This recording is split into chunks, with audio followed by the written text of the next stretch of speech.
Capítulo 3: La monarquía romana. La máscara de hipocresía que Octavio había asumido a la edad de 19 años y que nunca después puso a un lado, ahora a la edad de 34 años llegó al máximo para establecerse firmemente en el lugar de poder supremo que había alcanzado.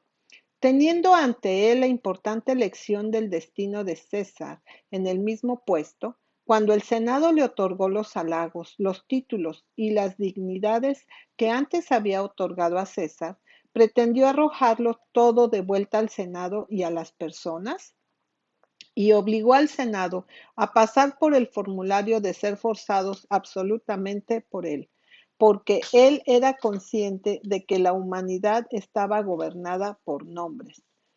Ni se engañó en su expectativa de que el Senado y la gente se someterían a la esclavitud siempre que se les asegurara respetuosamente que todavía disfrutaban de su antigua libertad.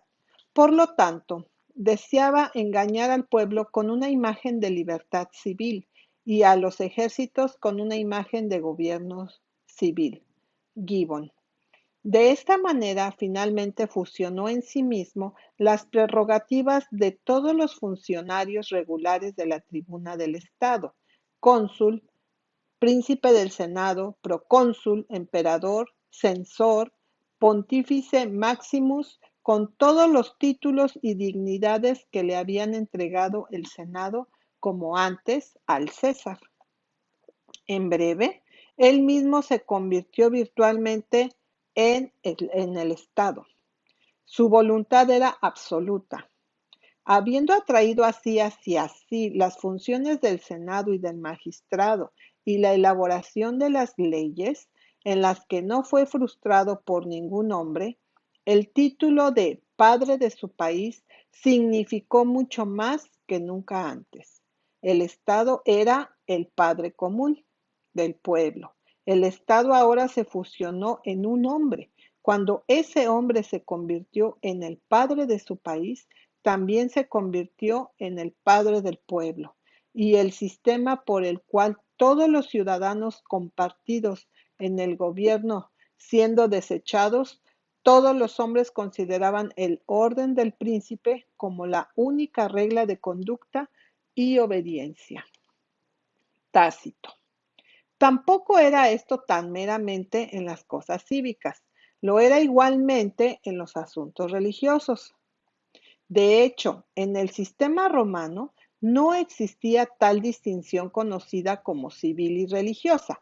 El Estado era divino, por tanto, lo que era civil era en sí mismo religioso. Un hombre ahora se había convertido en Estado. Se hizo necesario que encontraran algún título el cual encajaría en esta nueva dignidad y expresaría este nuevo poder. El Senado había agotado el vocabulario de halagos y títulos en los que se le había dado a César. Aunque ahora todos estos fueran entregados a Octavio, no hubo ninguno entre los que podrían definir correctamente la nueva dignidad que él poseía. Se pensó mucho en esta gran pregunta. Por fin se fijó en el epíteto Augusto, un nombre que ningún hombre había llevado antes y que, por el contrario, se había aplicado a las cosas más nobles, las más venerables y las más sagradas. Los ritos de los dioses se llamaban augustos, sus templos eran augustos. La palabra en sí misma se deriva de los santos augurios. Estaba conectado en sentido con el término abstracto autoridad y con todo lo que crece y florece en la tierra. El uso de este glorioso título no podía dejar de allanar el camino hacia la aceptación general del carácter divino del mortal que se consideró digno de sustentarlo. El Senado acababa de decretar la divinidad del difunto César. Los cortesanos comenzaban ahora a insinuar que su sucesor, mientras aún estaba vivo, disfrutó de una afluencia de la deidad. Los poetas incluso estaban sugiriendo que se le levantaran altares y en las provincias entre los súbditos del Estado, al menos los templos a su divinidad se estaban levantando y el culto de Augusto estaba comenzando a asumir un nombre, un ritual y un sacerdocio. Enciclopedia Británica. Tiranizó a los nobles con su poder y mantuvo los afectos del pueblo por su generosidad. En el número, variedad y magnificencia de sus espectáculos públicos superó todo ejemplo anterior. 24 veces, dice, trató a la gente con juegos por su cuenta y 23 veces para los magistrados que estaban ausentes o no podían pagar los gastos. Entretuvo a la gente con luchadores en el Campus Martius, donde se erigieron asientos de madera a tal efecto, y también con una pelea naval para la cual excavó la tierra cerca del Tíber. Para que la gente pudiera ir a estos espectáculos especiales, colocó guardias a través de las calles para evitar que las casas fueran robadas mientras los habitantes estaban ausentes.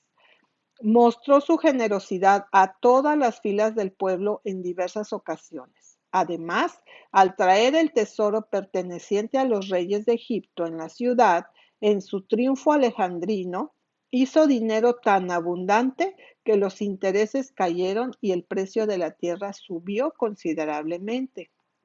Y luego, tan a menudo como grandes sumas de dinero llegaron a su poder mediante confiscaciones, lo prestaría sin intereses por un plazo fijo a quienes pudieran dar garantía por el doble de lo prestado.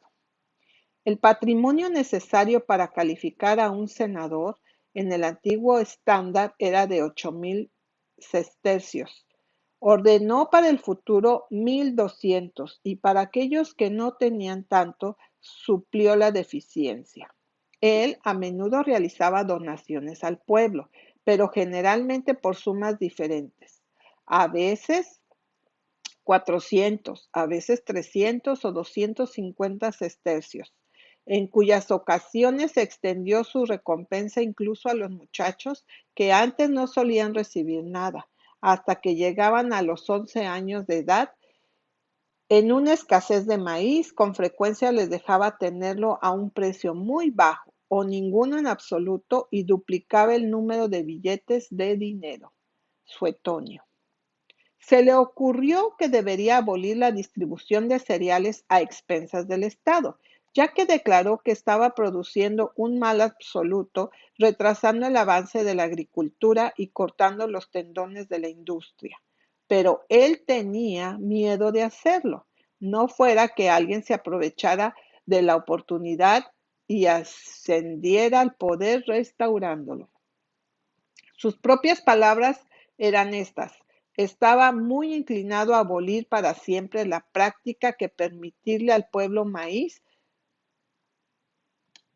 a expensas del público, porque confían tanto en él que son demasiado vagos para labrar sus tierras. Pero no perseveré en mi designio, ya que estaba seguro de que la práctica sería revivida en algún momento u otro por alguien ambicioso del favor popular. Suetonio. En la vida pública y política, una constante y constante hipocresía en la vida privada y doméstica no era menos. Él fue tan absolutamente calculador que, de hecho, escribió de antemano lo que quería decirles a sus amigos e incluso a su esposa. Se casó con Claudia simplemente por una ventaja política, aunque en ese momento apenas tenía edad para contraer matrimonio. Pronto la despidió y se casó con Escribonia. Ella también pronto la descartó por resentir demasiado libremente la excesiva influencia que una de sus amantes había ganado sobre él, Suetonio. E inmediatamente tomó a Livia Drusila, de su marido casado. La guardó todo el resto de sus días para sí. En lugar de resentir cualquiera de sus excesos lascivos, se compadeció de ellos. Con Escribonia tuvo una hija, Julia. Ella le dio primero al hijo de su hermana que murió pronto, y luego le dio a su cuñado, Marcus Agripa, que ya estaba casado con su prima, con quien tuvo hijos. Sin embargo, Agripa se vio obligado a dejar a su esposa e hijos y llevarse a Julia. Agripa también murió pronto. Entonces Tiberio se vio obligado a repudiar a su esposa, de quien ya tenía un hijo y que pronto volvería a ser madre, para que él pudiera ser el hijastro del emperador al convertirse en el tercer marido de Julia. Para entonces, sin embargo, Julia había copiado tanto de la maldad de su padre que Tiberio no podía vivir con ella, y su hija había copiado tanto de la suya que las dos Julias, su hija y su nieta, se abandonaron a tales cursos de lascivia y libertinaje que las desterró a ambas, Suetonio. E incluso pensó en dar muerte a la anciana Julia. Sin embargo, Augusto, dando un ejemplo de maldad con esto, presumió promulgar leyes que castigaran en otros las mismas cosas que habitualmente practicaba él mismo. Pero todas estas malas prácticas fueron seguidas tan generalmente que las leyes no habrían hecho ningún bien por quien quiera que las promulgara. Mucho menos valdrían cuando las emitiera una persona como él. Augusto murió a la edad de 76 años, el 19 de agosto del año 14 después de Cristo, y fue sucedido por Tiberio.